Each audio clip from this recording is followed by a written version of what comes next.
Hi everyone, welcome to another episode of Sunday Speaks. I, as always, am Cheyenne Severin, and today I'm here with. Anthony, DJ Anthony, as I'm known. Hi, Cheyenne. Thanks for having me on. So, just to start, Anthony, do you want to tell me a little bit about your role at ANR? What do you do for the organization? Yeah, I just got linked up recently with A&R, and in public speaking, I'm going to different schools throughout the northern New Jersey area, and I just bring awareness to my story, which is my son, Tim, passing away from synthetic marijuana vaping. And how it destroyed his mind via suicide, and so the drugs gave him suicidal tendencies, and then he took his life. Long story short, but yes, so I speak about that, the dangers of vaping, synthetic marijuana, alcohol, really anything like that. But yep, so that's what I do So, how for much the do you. organization. Oh, I'm sorry. That's what I do with the organization. I just linked up with them recently, about a month ago. Okay. I personally hadn't heard too much about synthetic marijuana before this, so do you want to. How much do you know about it? Yeah, unfortunately, I'm the master of it. I know everything now about it. Unfortunately. So synthetic marijuana, it's like anything else, right? You can have someone that is like, oh, like I know of people who do cocaine and they have normal lives, they make a lot of money, they have families. So drugs are tricky because people that do drugs think like, well, my friend does it, they're fine. And synthetic marijuana, millions of people do it, they vape it, and they're fine. But you don't know if you're going to roll the bad luck number and not be fine. Just like alcohol, too. You don't know what your body's going to react to it. So synthetic marijuana is what it says, synthetic. So the components of synthetic marijuana come from overseas. Nobody knows really what's in them because it's not marijuana. The irony is it's perfectly legal. Even when pot was illegal, synthetic marijuana was legal, and you can get them at corner stores all throughout the country, or many convenience stores throughout the country. And they're colorful in their packaging and advertising. So young people think, well, it's innocuous, it's fine, I can just smoke this, and they do. But the chemicals in there, again, could be anything. Could be rat poison, could be arsenic, could be hundreds of different chemicals in this stuff, but it's packaged very, very colorfully and very enticing because again, and it's legal. So, and you vape it, and vaping, if parents don't know, vaping, you can vape anything. Just so vaping in and of itself is not a bad thing. It's just a mechanism. You can vape water, you can vape cocaine, you can vape heroin, you can vape pot, you can vape synthetic marijuana. And the advantage, quote unquote, the advantage to vaping is it makes no odor. So I can vape right in front of you. You're not going to smell it. That's why my son would do it, because he didn't want me and the family to smell regular marijuana, because then we would be on to what's going on. So synthetic vaping was perfect, for him and many others, because again, you can smoke it and there's no trail, so to speak. There's no odor. So that's synthetic marijuana. It's not marijuana that's synthetic. That's a misnomer. It's just a bunch of chemicals thrown together in a lab somewhere overseas, and then they package it and sell it in America. Hmm. So, your son was trying to hide the fact that he was using synthetic marijuana from you. When did you find out? Yeah. So, my son, Timmy, I know when people think like, oh, this person, whatever, they do drugs or they die of an overdose or whatever, they think of like, at least I did when I was younger. I used to think, oh, they're evil, they're bad, they're burnouts, they're losers. My son was an all-state athlete. My son would never step on an ant. He was chiseled like a Roman god, good boy, never a problem in school, never, any problems at home other than, typical teenager, but like good kid, like, just the son that, you would want, like just a respectful young man, an all-state athlete, good student, going to college, Monmouth University. So we found out his freshman year of college, although he had been doing it. Well, I should say I found out. I don't know if anybody else knew in the family, but because I think sometimes in families there can be people who might know, but I only can speak for myself. I only found out the freshman year of college for him.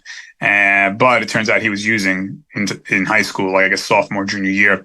So I found out freshman year of college. He basically, long story short, came up to me in a sweaty mess. I guess he was off from college, claiming like, Dad, you gotta hear my cell phone. Donald Trump's talking to me. Look. I'm like, what? I thought he was joking, you know?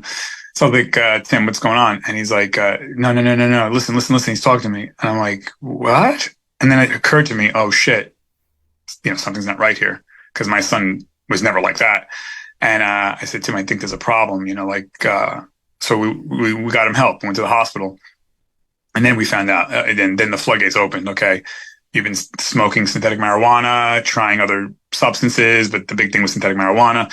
And that's how I found out when he started hallucinating, having delusionary,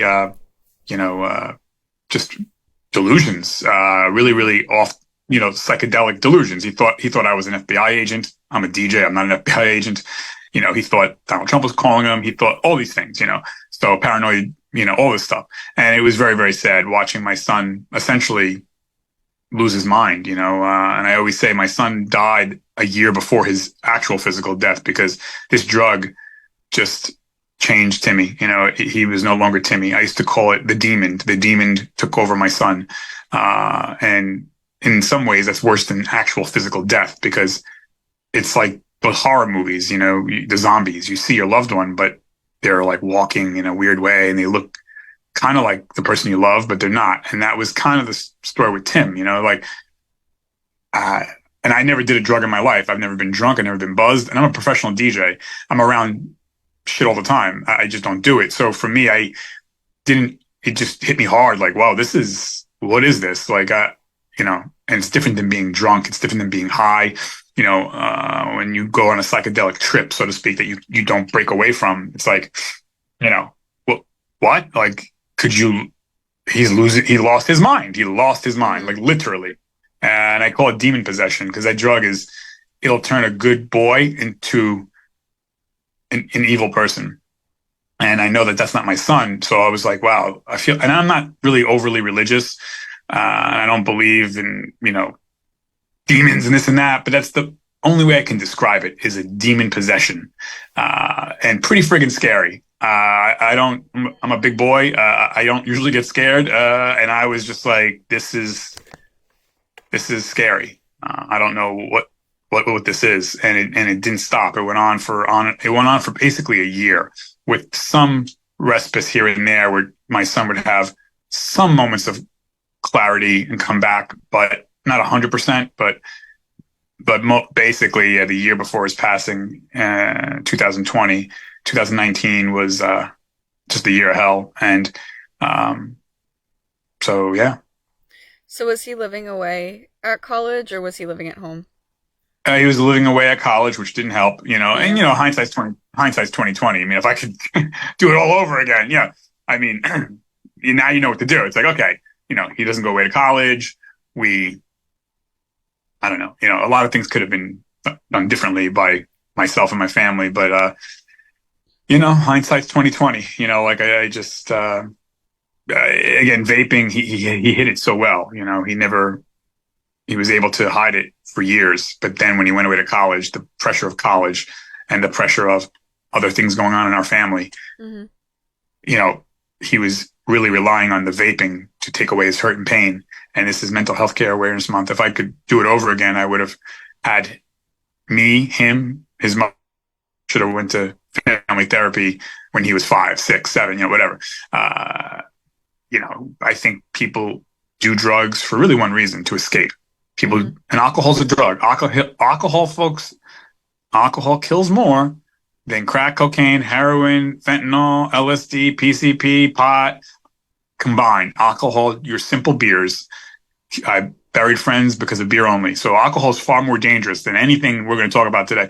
Don't believe me, look it up. But so yeah, if I had to do it over again, I would have. I think every parent and child should go to therapy. I go to therapy, and I don't have anything really acute happening in my life, but I talk about my daily stressors and anxieties. You have to nip things in the butt. And so if I had to do it over again, yeah, I would have had him in therapy with me and whatever, like, again, life teaches you a very, very hard lesson. Hindsight's 2020, and Hmm. I learned a hard lesson. So you had mentioned earlier that you don't drink or anything, like, and you're a DJ.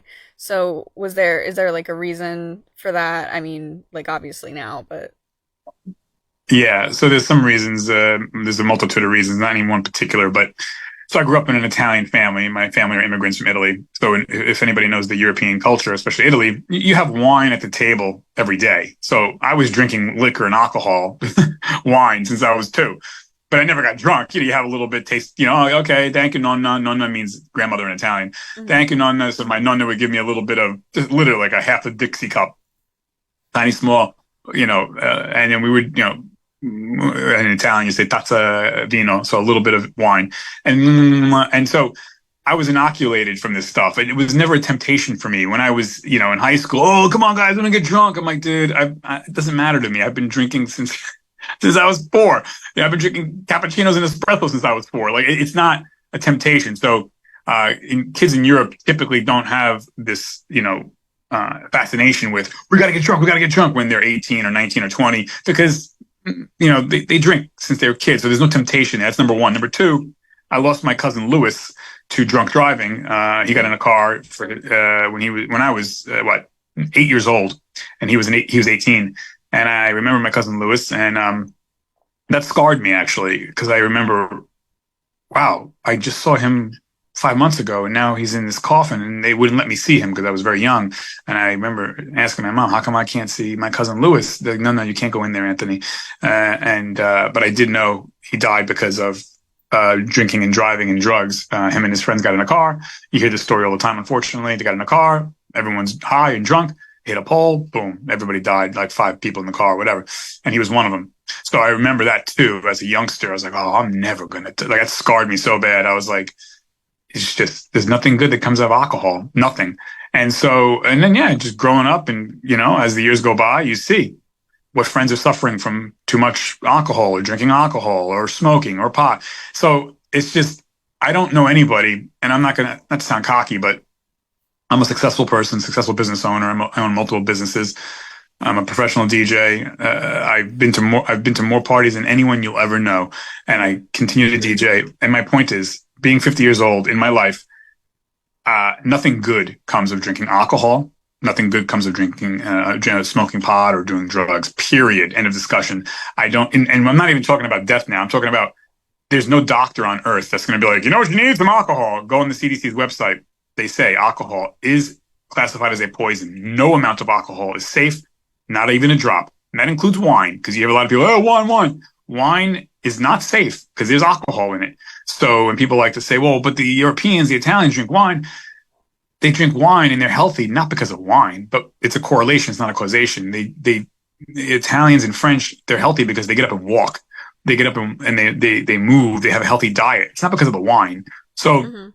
wine has no health benefits. It's only detriment because of the carcinogenic poison in it, alcohol. So alcohol is bad. I don't know anyone that is healthy because of alcohol and pot and vaping. And so going through my life, I'm like, why would anybody do this shit? Now, don't get me wrong. Someone gets married, I'll raise a toast, New Year's Eve, champagne toast, sip, sip. That's it. So anyways, I just saw a lot of failure, not only death, but people just not living the best they could because of beer and wine and pot and coke and crack and vaping. So I'm like, I'm not doing that shit, man. Like, if you, you know, you're going to be healthier, happier, staying off of this stuff because it destroys muscle, destroys skin, hair, nails, all this stuff. Your lung lining. Now everyone's, oh, pot's legal.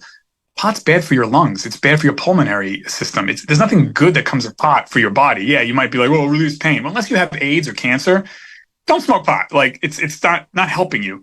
So that's how I stayed away from it, because I saw all the hurt, pain, failures, people not living the best lives. Never mind death, and that too. But so, anyways, yeah, I hope that's a long-winded answer to your question. But Yeah, no, I learned a lot. So you mentioned that you had multiple businesses and everything. One of those things I would imagine is your YouTube channel. oh yeah, Um, I forgot about that. Wellness Week, I right? forgot about that. Yeah, yeah, yeah. Wellness Week. So if anybody watching or listening, Wellness Week is the YouTube channel. It's Wellness Week 3912, Wellness Week 3912. That's the exact address, because anyways, YouTube's giving out like exact plate numbers now, like a license plate, because a lot of people have similar channels, no matter what channel you do. So you have to use Wellness Week 3912. But anyways, yeah, it's a channel that I started about 3 years ago because I'm into health and wellness. I do triathlons and marathons, and I'm preparing now to cycle from New Jersey to Canada in August with a tour, 500 miles in 5 days. So, I'm an athlete.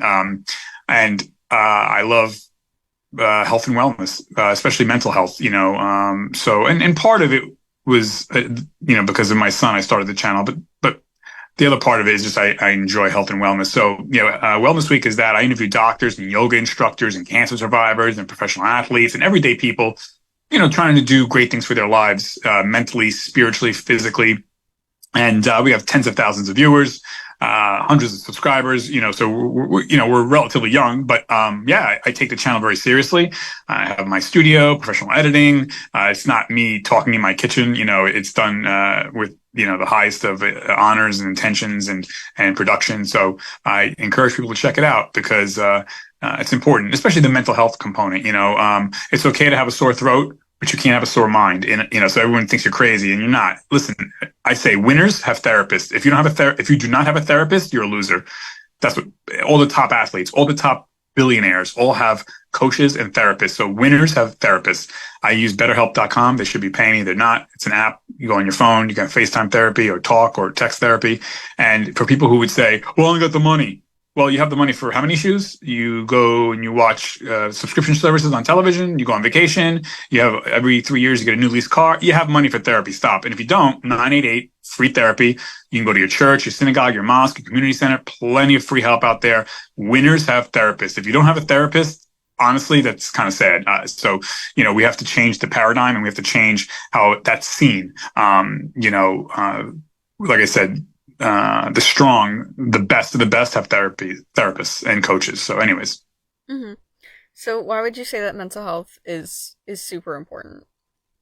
Well, listen, if you don't have your mind, right? Look what happened to my son. He lost his mind. Then you lose your life. And that's an acute, extreme situation. But you have people who are stressed. They're anxious. They struggle day to day from all the stress of whatever, right? Work, family, friends, their own personal mental health. If you don't have your mind, you have nothing. And you can't say, well, I'm just stressed and that's it. No, you have to do something about it. What we eat can help or hurt our stress. We know that for a fact. Can reduce or expand inflammation. What we drinking alcohol does not help stress. It makes more stress because it ruins your nerve endings. It ruins the myelin around your nerves. So, what we drink, water, not soda, water, not juices, water, not alcohol, water, not diet soda, water, green teas, things like that. I'm not saying it's going to cure you, but it's going to help you. Staying away from processed carbohydrates. All these things help your mental health. We are what we eat, so helps our immune system, our gut biome when we eat fruits and vegetables and not processed stuff, and again, people may say, "Oh, I got the money." That's such a cop out. It's actually cheaper to eat healthy than to eat fast food and garbage out there. Again, water is cheaper than soda. So, and I can go on and on. I mean, you can get a bushel of bananas for $1. Okay. You can't get any junk food for $1. So, I mean, so mental health is very important. If you don't have your mind straight, you don't get a chance to enjoy life as much as you can. And I'm not even talking about death. I'm just talking about getting your mind straight, and I struggle with anxiety and stress like everybody else. And I make sure exercise. They know the CDC, go check it out on the CDC's website. Exercise is almost 2 times more powerful than any anti-anxiety pill. Simple exercise. You don't have to run a marathon. You can get up and walk half hour a day, an hour a day. That alone is more powerful than any pill you can take for depression or anxiety. That's not my opinion.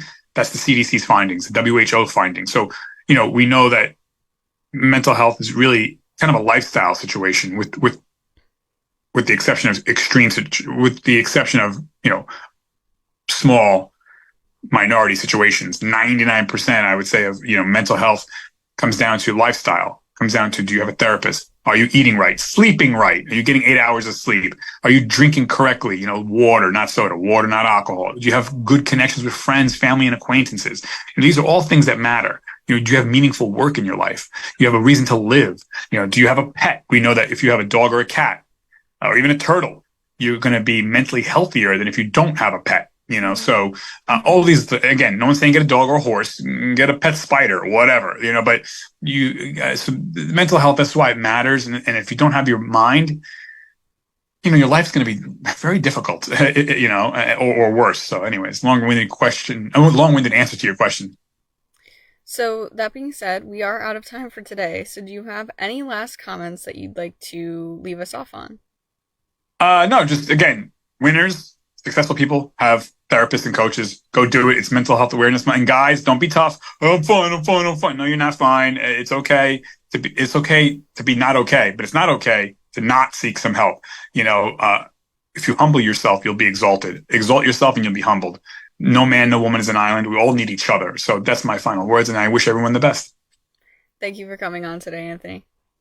Thanks, Andy. Thanks for having me. Yeah, of course. Bye bye. Bye bye.